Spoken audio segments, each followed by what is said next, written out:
ГСП онлайн. Городские новости сейчас.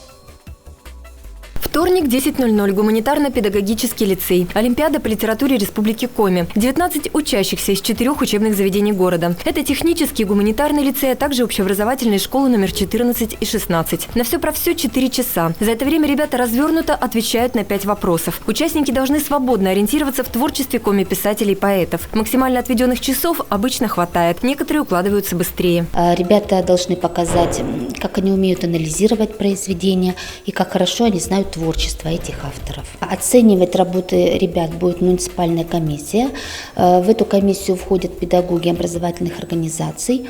Единственное условие – педагог должен иметь высшую или первую квалификационную категорию.